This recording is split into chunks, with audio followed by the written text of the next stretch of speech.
अस्सलाम वालेकुम, मैं हूं रेहान तारिक और आप देख रहे हैं दस्तक। सुप्रीम कोर्ट से सानिया 9 मई के 5 मुल्जिमान का बरी होना और इसमें तफ्तीश पर अदालतों की जानिब से सवालात उठाए जाना, साइफर केस बनाए जाने और इसमें जल्द सजा सुनाए जाने पर अदलिया हैरानी का इजहार कर रही है। रियासत की जानिब से तहरीक इंसाफ को मिलने वाले रिलीफ की राह में रोड़े अटकाए जा रहे हैं। इस जमात को जिस अंदाज में कॉर्नर्ड किया गया, पॉलिटिकली एलिनेट किया गया, अदालतों की जानिब से उस पर सख्त रिजर्वेशंस का इजहार किया जा रहा है। और आज भी वीडियो लिंक पर जो बानी पीटीआई के साथ वकला की मुलाकातें हैं उस पर समाअत हुई और उस समाअत के दौरान जज साहब की जानिब से इस्लामाबाद हाई कोर्ट के जज ने जिन रिमार्क्स का, जिन रिजर्वेशंस का इजहार किया वो खासे मानी खेज़ हैं। इन मुलाकातों में इससे भी, इन रिमार्क्स से भी पर्टिकुलरली तासुर मिल रहा है कि सारे का सारा सिस्टम जो है वो एक पॉलिटिकल पार्टी के पीछे पड़ा हुआ है। अब इसमें इस वक्त इस अदालत, जेल हुकाम और इंतज़ामिया की जानिब से अदालत की बार बार हुक्मदूली पर अब जजेस का सब्र भी जवाब दे चुका है। वो भी मुख्तलिफ समातों के दरमियान सिस्टम को एक्सपोज कर रहे हैं और रिमार्क्स के जरिए बता रहे हैं कि कैसे और कौन इस सिस्टम को कंट्रोल कर रहा है। अब आज इस्लामाबाद हाई कोर्ट में साबिक वज़ीर आज़म की वकला से जो जेल में मुलाकात कराने की दरख्वास्त पर जस्टिस सरदार एजाज इसहाक खान ने दौरान समाअत सुपरिटेंडेंट अडियाला जेल ने बानी पीटीआई की ऑनलाइन मुलाकात कराने से इनकार किया और फिर यह कहा कि जो जेल रूल्स हैं वो ऑनलाइन मुलाकात कराने की इजाज़त नहीं देते। अपने जवाब में सुपरिटेंडेंट ने कहा था कि इस हवाले से जो जेल मैनुअल है वो बड़ा क्लियर है, चुनाचे उनसे मुलाकात नहीं कराई जा सकती। इस पर अदालत ने दरियाफ्त किया कि मीडिया में भी था कि वज़ीर आला पंजाब मरियम नवाज़ ने कोट लखपत जेल में ऑनलाइन मुलाकातों का ऐलान किया है। वज़ीर आला ने तो फखरिया कहा है कि पूरे एशिया में पहली जेल है जहाँ ये सहूलत दी जा रही है। अगर जेल रूल्स में इजाज़त है तो कोट लखपत जेल में गैर कानूनी काम कैसे शुरू हो गया अगर ये इजाज़त नहीं है। तो इस पर सुपरिटेंडेंट अडियाला जेल ने कहा कि जेल रूल्स में तरमीम करनी पड़ेगी और इसके लिए पंजाब हुकूमत को लिख दिया है। इस पर अदालत ने रिमार्क्स दिए कि सुपरिटेंडेंट जेल कह रहे हैं कि रूल्स इजाज़त नहीं देते। एक ही हुकूमत ने एक जेल में तरमीम के बगैर ऑनलाइन मीटिंग से मना किया जबकि दूसरी में खुद फखरिया वही किया।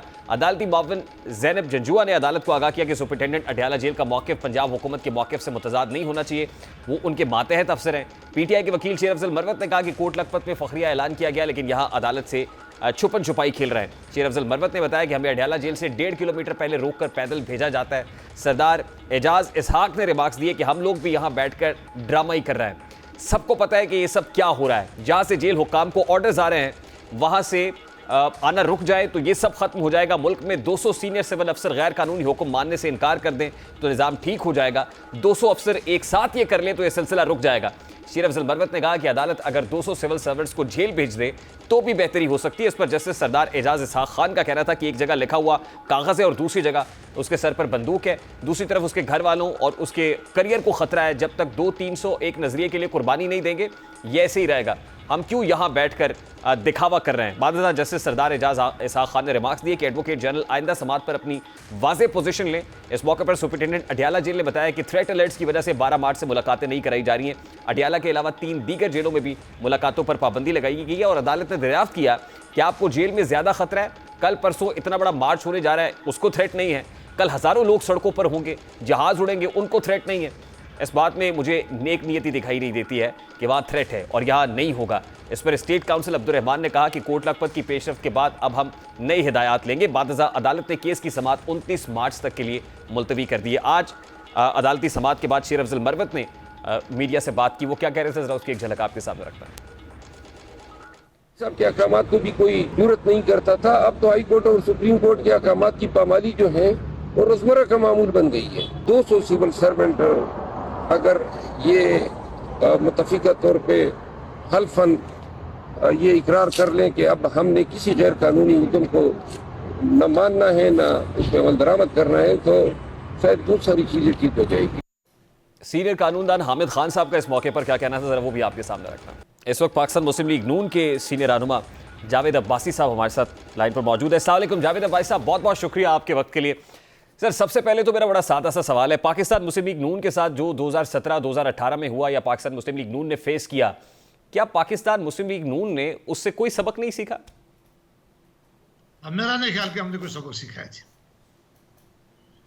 Is it justified Javed Abbasi साहब, क्या ये एतराफ काफी है?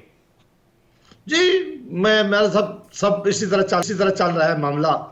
कल जब आप अपोजिशन में होते हैं, आपके साथ जो कुछ हो रहा होता है और आप उस वक्त कह रहे हैं कि ये गलत हो रहा है, ये नहीं होना चाहिए, ये जेलों में हमारे साथ ऐसा सलूक नहीं होना चाहिए, हमारे साथ केसेस ऐसे जाली नहीं बनने चाहिए, हमें अपोजिशन के लीडरों को अंतर नहीं करना चाहिए, मीडिया पे इनको आज़ादी होनी चाहिए, सिविल सुपरमेसी की बात करते हैं, आइन की बालादस्ती करते हैं। लेकिन बदकिस्मती से जब हम सारे हुकूमत में आते हैं, वही काम करते हैं जो हमारे साथ उस वक्त हो रहा होता है, जिस पर हम वेला कर रहे होते हैं, शोर कर रहे होते हैं, लोगों को इकट्ठा कर रहे होते हैं, ह्यूमन राइट्स ऑर्गेनाइजेशन से अपीलें कर रहे होते हैं, और फिर एकदम जब हुकूमत मिलती है तो सब कुछ भूल जाते हैं। तो ये वही गेम है पुरानी, उसी तरह होता रहा है, कई दहाइयों से हो रहा है, और मुझे नहीं लगता कि इसका कोई एंड होगा, ये इसी तरह चलता रहेगा। बट जावेद अब्बासी साहब, who is responsible for this, number 1, और नंबर 2, ये अगर ऐसे ही चलता रहेगा तो फिर ताकतवर किसको कर रहा है? ताकतवर इस मुल्क में जो है वो सबको पता है, और बाकी जो बात है कि चलता रहेगा, ये रिस्पॉन्सिबल कौन है, इसमें तमाम सियासी लीडर रिस्पॉन्सिबल है। कोई एक नहीं है जिसने अपने वक्त में ये सोचा हो कि हुकूमत के बाद हमें अपोजिशन में जाना है, जिसने ये सोचा हो कि ह्यूमन राइट वायलेशन नहीं करनी चाहिए, जिसने ये सोचा हो कि हमें कानून को हुक्मरानी कायम करनी हो, जिसने कहा हो कि अदालतें आज़ाद हों और इंडिपेंडेंटली अपने फैसले करें, जिसने कहा हो कि मैं जाली केसेस नहीं बनाता, जिसने कहा हो कि मैं ताकत इस्तेमाल नहीं करता। बदकिस्मती से जो भी आज तक हुकूमत में आया है वो सारे एक ही काम कर रहे हैं और इसी काम पर वो खुश हैं।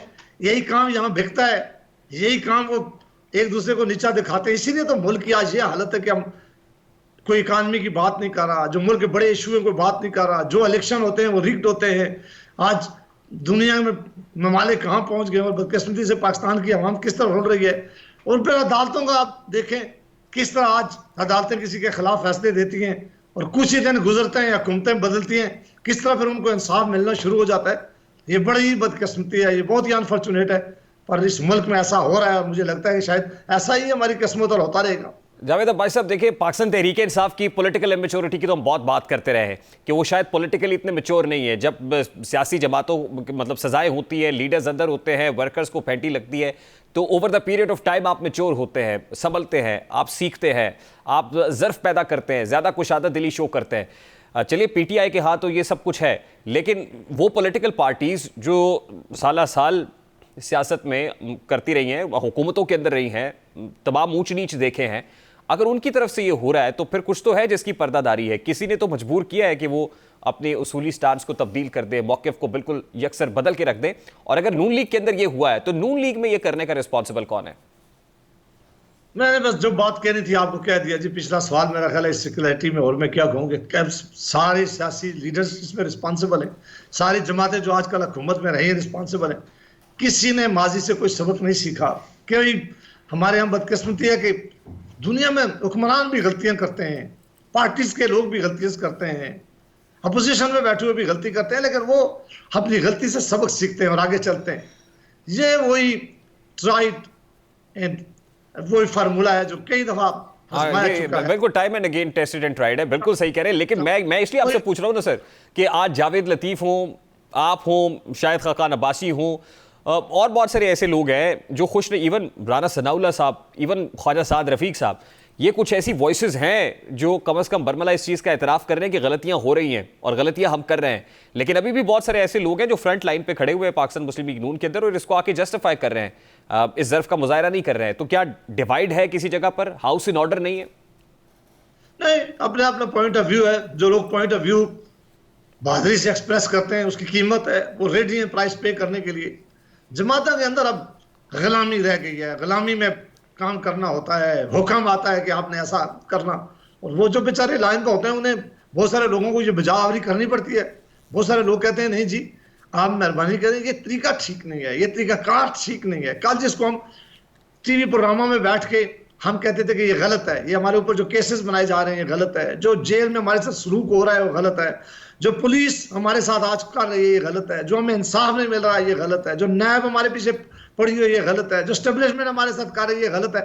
और फिर किस तरह आज हम जस्टिफाई करें कि नहीं आज जो कुछ हो रहा है वो ठीक है, उस वक्त भी वो गलत था, आज भी जो हो रहा है वो भी गलत है, उस वक्त भी ये जुल्म था, आज भी ये जुल्म है, और उस वक्त भी हमने सबक नहीं सीखा था और बदकिस्मती से आज भी हमने सबक नहीं सीखा। तो इसको कोई जस्टिफाई। जावेद अब्बासी साहब, वक्त का पहिया तो बड़ा बेरहम है और वक्त सदा एक सा नहीं रहता है। देखिए, बहुत से लोगों ने कहा कि नवाज शरीफ सिस्टम से आउट हो गया है, नवाज शरीफ की सियासत खत्म हो गई है, मतलब वो आए जिस वक्त ही, इस वक्त हम देख रहे हैं पाकिस्तान में है, डिस्क्वालिफिकेशन भी खत्म हुई, सारा कुछ है। तो ये जो सिलसिला चल रहा है ये कितनी देर तक ऐसे चलता रहेगा?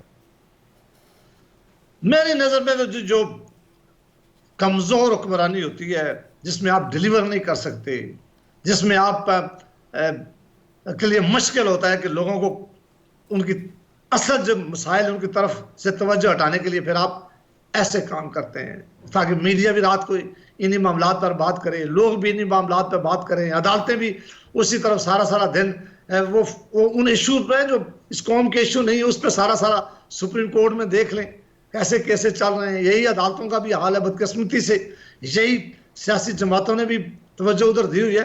तो ये बड़ी बदकिस्मती है, ये बिल्कुल मैं आपसे इत्तेफाक करता हूँ कि ये बहुत जल्दी बदल देगा, ये बहुत जल्दी बदलता है। इस सब ने एक एक दफ़ा नहीं, ये जो हुक्मरान हैं जमातें, इन्होंने कई कई दफ़ा ये माहौल देखा है, इस माहौल से गुजरे हैं, इस माहौल पे आंसू बहाते रहे, लेकिन जब इक़्तिदार में आते हैं तो फिर वही काम करते हैं उसी, क्योंकि और असल काम जो है उनकी तरफ तवज्जो देने के लिए बहुत ज़्यादा मेहनत करनी पड़ती है, बहुत ज़्यादा काम करना पड़ता है, बहुत ज़्यादा उसके लिए रिजल्ट लेने के लिए। जावेद अब्बासी साहब, अभी नून लीग के कायद नवाज शरीफ साहब की जो मानी खेज खामोशी है वो बहुत सौ को तकलीफ भी दे रही है कि, और फिर जाहिर है तासुर ये भी है कि खुद भी वो को बहुत खुश नहीं है, वो भी मायूस है, तकलीफ में है। क्या ये बात दुरुस्त है? मुझे इस बात का कोई अंदाजा नहीं, मतलब ये उनकी कंसेंट के साथ हो रहा है जो हो रहा है? देखें, हुकूमत हो रही है, हुकूमत जो कुछ कर रही है, ये हुकूमत में सारी जमात रिस्पॉन्सिबल होगी, वो कोई एक फर्द नहीं होता।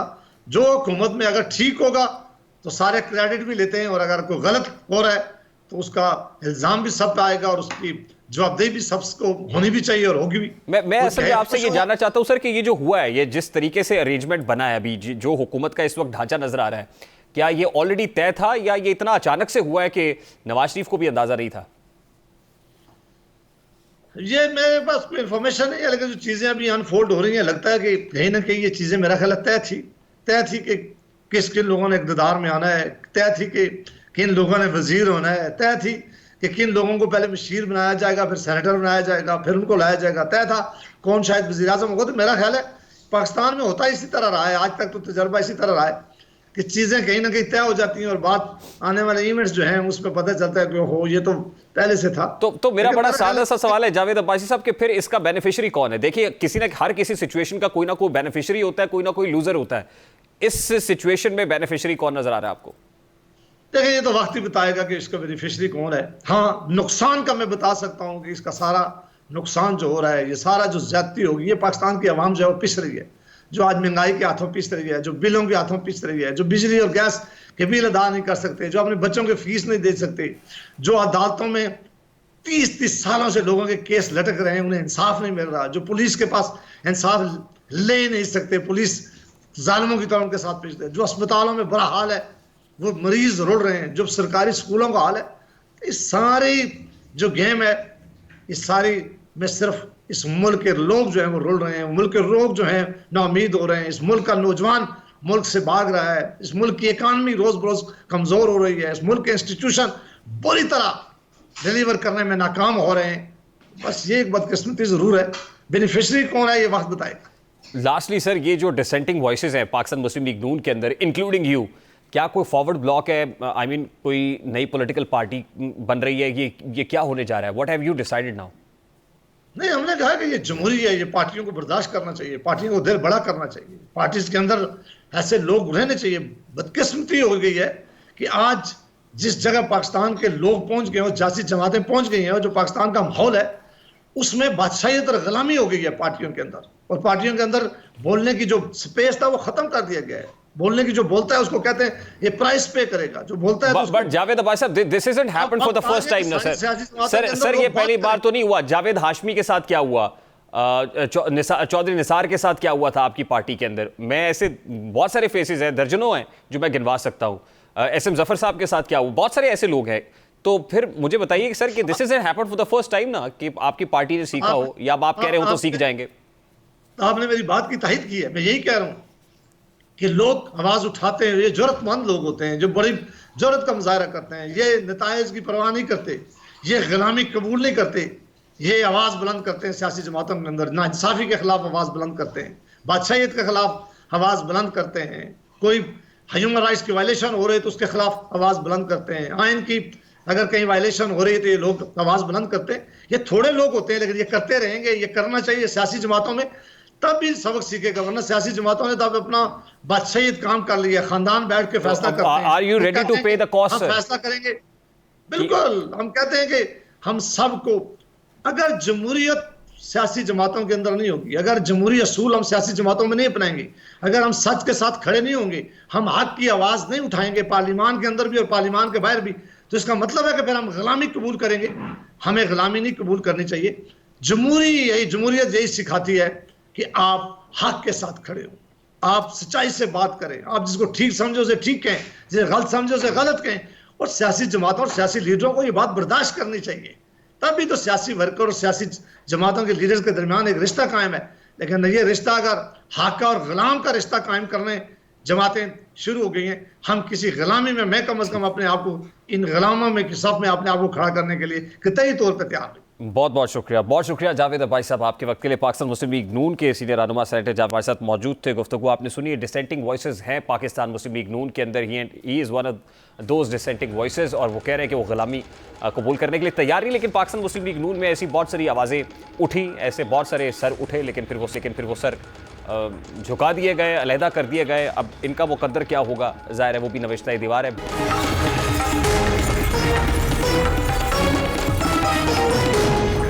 2 अप्रैल को होने वाले सेनेट इंतखाबात इस वक्त वफाक और केपी में कशीदगी का सबब बन रहे हैं, क्योंकि वफाकी हुकूमतें ये चाहती हैं कि सेनेट इलेक्शन से कबल जो है वो केपी की मखसूस नशिस्तों का मामला हल हो जाए, अरकान हल्फ उठा लें। लेकिन केपी हुकूमत को शायद ये मंजूर नहीं है। ताहम गवर्नर ने स्पीकर को लिखा है कि इजलास बुलाया जाए, जिस पर जो हुकूमत केपी वो समझती है कि गवर्नर का तो इस्तेहकाक नहीं है। ऐसे में कि जब हुकूमत ऑलरेडी मौजूद है तो फिर गवर्नर कैसे ये इंस्ट्रक्शंस दे सकते हैं। और अब इसमें हुकूमती हलकों में शदीद तशवीश पाई जाती है। केपी के फ्रंट में कशीदगी इसलिए भी ज़्यादा है कि chief minister KP chief secretary को तब्दील करना चाहते हैं। वफाक को लिखा भी, लेकिन वफाक की जानिब से उस पर कोई मस्बत जवाब नहीं आ सका है। अब दूसरी तरफ काउंटर स्ट्रैटेजी हुकूमत ने भी ये बना रखी है कि अगर इस तरह का कोई काम होता है या गवर्नर के इमा पर कोई इजलास बुलाने का कहते हैं और इजलास कन्वीन किया जाता है, तो फिर उस पर कोरम की निशानदही करके इजलास को बार बार मुलतवी कराया जाएगा। अब इस सारी सिचुएशन में क्योंकि स्पीकर ने इजलास नहीं बुलाया, ऑपोजिशन भी सरापा एहतजाज है। फैसल करीम कुंडी क्या कहते हैं, पीपल्स पार्टी के रहनुमा है, ज़रा उसकी एक झलक आपके सामने रखता है। की हुकूमत बोखलाहट का शिकार है। अगर ये सीटें अपोजिशन को मिलती हैं, अपोजिशन की जमातें 5 सेनेट की सीटें जो है इंशाअल्लाह ताला खैबर पख्तूनख्वा असम्बली से जीतेंगी। आज हम दोबारा खैबर पख्तूनख्वा असम्बली के स्पीकर से ये बात रिक्वेस्ट कर रहे हैं, आप रिजर्व सीटों पे जो कामयाब हुए मेंबरान सूबाई असम्बली उनसे ओथ लें। अपोजिशन की जमातें जो हैं वो अदालत से भी रुजू कर रही हैं, हम इलेक्शन कमीशन से भी रुजू करेंगे, खैबर पख्तूनख्वा असम्बली का इजलास बुलाया जाए। अब रिजर्व सीटों पर आने वालों से ओथ लिया जाए, हल्फ लिया जाए। प्रोड्यूसर भी आईएफ भी ओपन कीजिए और उसको क्यों दें। अब ऑपोजिशन की अपने इसके ऊपर उसूली मौक़िफ़ है, प्रिंसिपल स्टांस है, प्रिंसिपल पोजीशन है, लेकिन हुकूमत की अपनी पोजीशन है। पाकिस्तान तहरीक इंसाफ के रहनुमा अली मोहम्मद खान साहब ने हमें ज्वाइन कर लिया है। अस्सलाम वालेकुम अली मोहम्मद खान साहब, बहुत बहुत शुक्रिया आपके वक्त के लिए। हाँ साहब, सबसे पहले बड़ा सादा सा सवाल है, ये केपी के फ्रंट पे जो कशीदगी बनी हुई है फेडरल हुकूमत और इस वक्त केपी गवर्नमेंट के माबैन और इजलास बुलाए जाने पर गवर्नर की जानिब से स्पीकर को लिखा गया कि इजलास बुलाया जाए, लेकिन इजलास नहीं बुलाया गया है। क्या आने वाले दिनों में ये कशीदगी मजीद बढ़ती हुई देख रहे हैं आप? और at this point in time इसके लिए क्या काउंटर स्ट्रैटेजी है पीटीआई की और हुकूमत खैबर पख्तूनख्वा की? बहुत शुक्रिया। बिस्मिल्लाहिर्रहमानिर्रहीम। अल्लाहुम्मा सल्लि व सल्लिम मुबारक अला सय्यिदिना मुहम्मद व अला आलि मुहम्मद।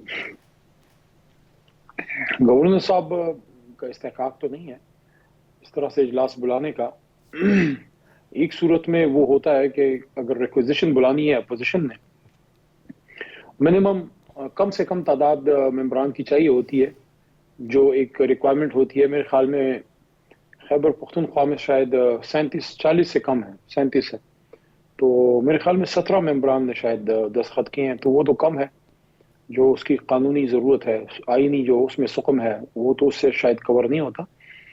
बाकी ये इस्तेकाक तो वज़ीर आला का होता है किसी भी सूबे में कि जब वो मुनासिब समझते हैं वो इजलास बुलाते हैं, या जब बजट सेशन नज़दीक आता है तो बजट के लिए फिर वो अपना इजलास बुलाते हैं, या जो आपका कैलेंडर होता है जिसके मुताबिक आपने पहले से एक शेड्यूल दिया होता है कि हमने इन डेट्स में इजलास बुलाना है।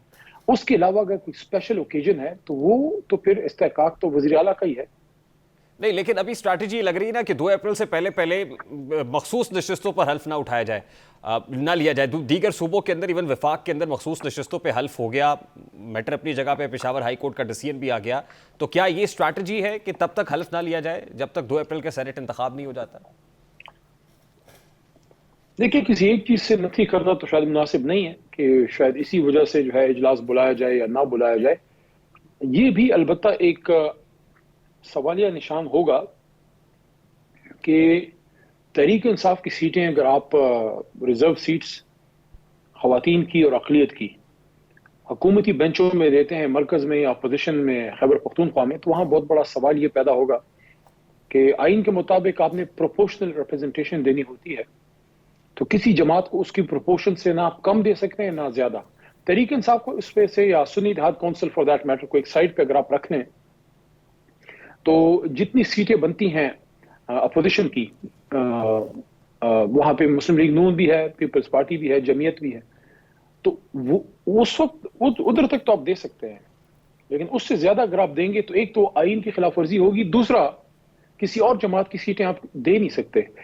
इस वक्त मेरे ख्याल में, अगर मैं गलती पे नहीं हूं, तो शायद 17 मेंबरान हैं अपोजिशन के, लेकिन तहरीक इंसाफ की ही रिजर्व सीटें आप सारी उनको दे दें तो 20 नहीं, लेकिन अली खान साहब, वफाक में यही हुआ, पंजाब में यही हुआ, अजीब तरह सूबों में होगी, बाकी मानदा सूबों में और वफाक में तो यही कुछ हुआ ना सर। नहीं, आप दुरुस्त, आप देखिए, आपके सामने एक नुक्ता रख रहा हूं कि आप इस पे प्लीज गौर कीजिए, अप्रिशिएट कीजिए इस नुक्ते को, कि 17 के करीब अपोजिशन के मेंबरान है, क्योंकि 3/4 पीटीआई को वोट मिला है वहां पख्तूनख्वा में।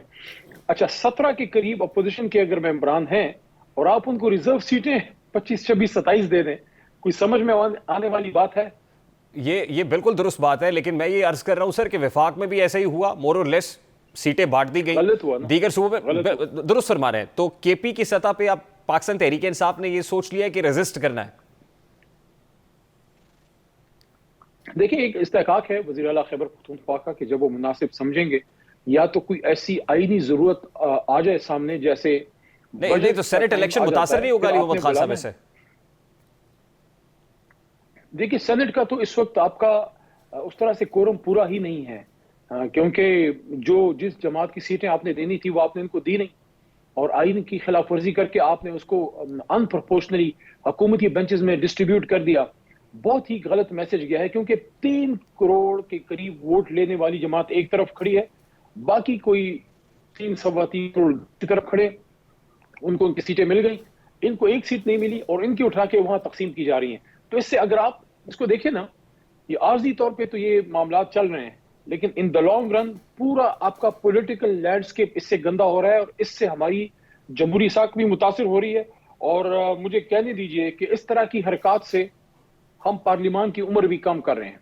नहीं, लेकिन एक खदशा और भी है ना सर, कि मामला अगर इसी तरह से आगे बढ़ा, क्योंकि चीफ मिनिस्टर केपी को दर्द है कि मेरे सूबे का फंड मिलना चाहिए, जो काम रुके हुए हैं वो होने चाहिए, तो वो काम नहीं होंगे, उल्टा गवर्नर रूल का रास्ता बड़ा आसान नहीं हो जाएगा? मैं नहीं समझता कि गवर्नर रूल बर्दाश्त कर सकेगा ये निज़ाम, क्योंकि फिर तो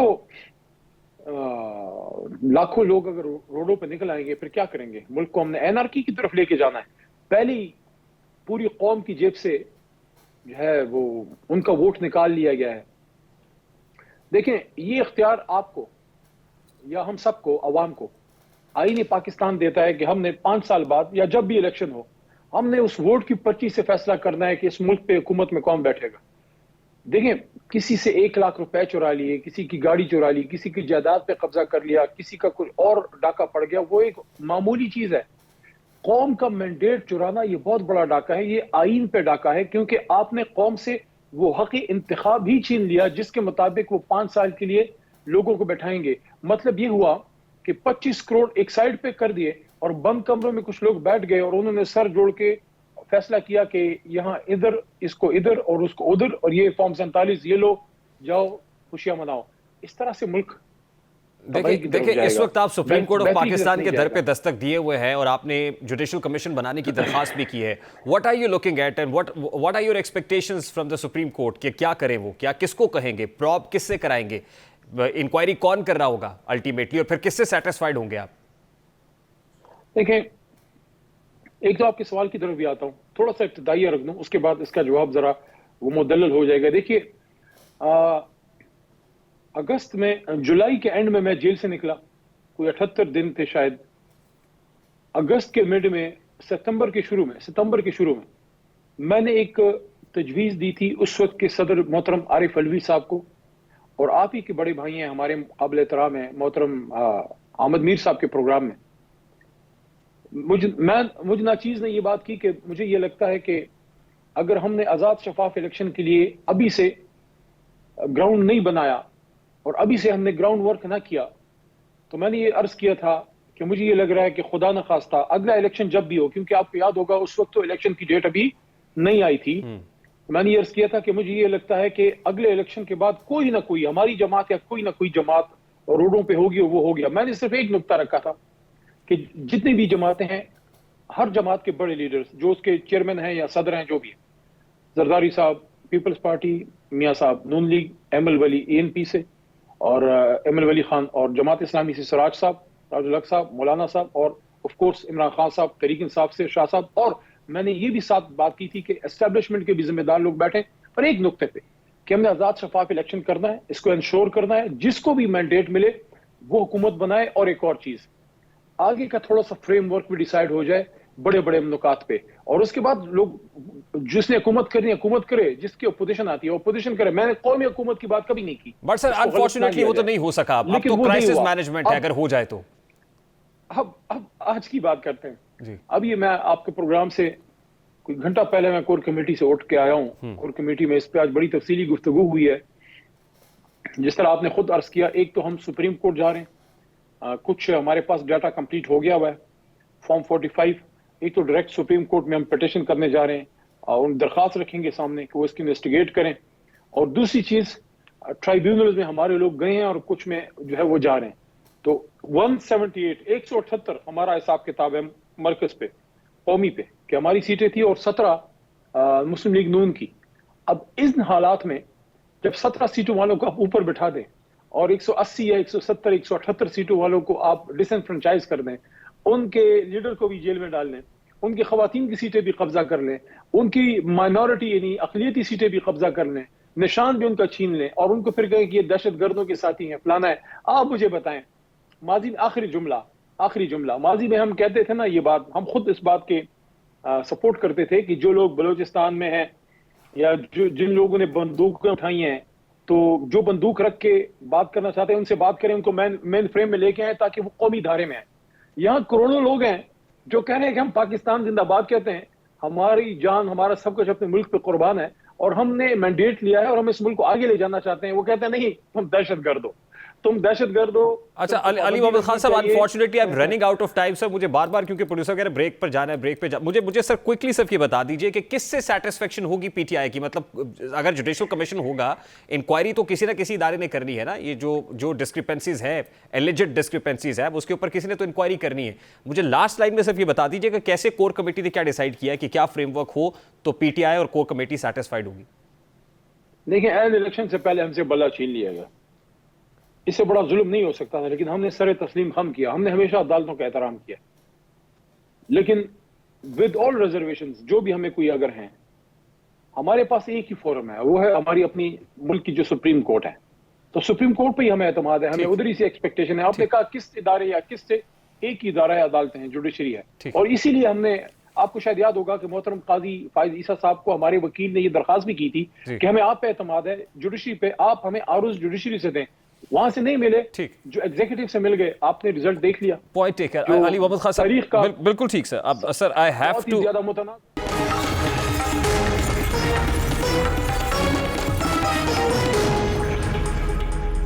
5 साल और 8 महीने बाद इस्लामाबाद हाई कोर्ट के साबिक जज जस्टिस शौकत अजीज सिद्दीकी को बिलाखिर इंसाफ मिल गया है। जुलाई 2018 को डिस्ट्रिक्ट बार एसोसिएशन रावलपिंडी में एक तकरीर के लिए बतौर जज नामुनासिब रवैया इख्तियार करने पर आइन के आर्टिकल 209 के तहत सुप्रीम जुडिशल काउंसिल की सिफारिशात पर जुडिशल ऑफिस से हटाए जाने वाले जस्टिस शौकत अजीज सिद्दीकी हैं, जिनको आज सुप्रीम कोर्ट ऑफ पाकिस्तान के 5 रुकनी लार्जर बेंच ने अपने फैसले में उनकी बरतरफी को कलअदम करार दे दिया है। सुप्रीम जुडिशल काउंसिल के फैसले को कलअदम करार दिया गया है। जो फैसला तफसीली फैसला है, उस फैसले में लिखा गया है कि बिलाशुबा शौकत अजीज़ सिद्दीकी ने फैज़ हमीद पर संगीन इल्ज़ामात लगाए, लेकिन शौकत सिद्दीकी को अपने इल्ज़ामात साबित करने के लिए मौका फराहम नहीं किया गया और अदालत ने इन खामियों को मद्देनज़र रखते हुए उनको नोटिस जारी किए जिन पर इल्ज़ामात लगाए गए, लेकिन सब ने इल्ज़ामात से इनकार किया।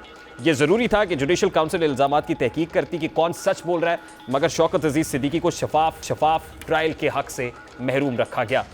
अब ये फैसला तो कलअदम हो गया है, लेकिन वो रिटायर्ड जज रहेंगे और बतौर रिटायर्ड जज अपनी मराहत और पेंशन्स वगैरह हासिल कर सकेंगे, क्योंकि इस फैसले में लिखा गया है कि 62 साल की उम्र मुकम्मल हो चुकी है और ज़ाहिर है ताख़ीर से भी ये फैसला है जिसकी वजह से जज 62 साल की उम्र में पहुंचने तक रिटायर हो चुके। अब वो रिटायर्ड जज तस्वुर किए जाएंगे, लेकिन फैसला बड़ा सिंबॉलिक है, बड़ा मानी खेज़ है और ज़ाहिर है कि इस फैसले के इम्प्लीकेशंस कम से कम इतने तो हैं कि the message is very and clear.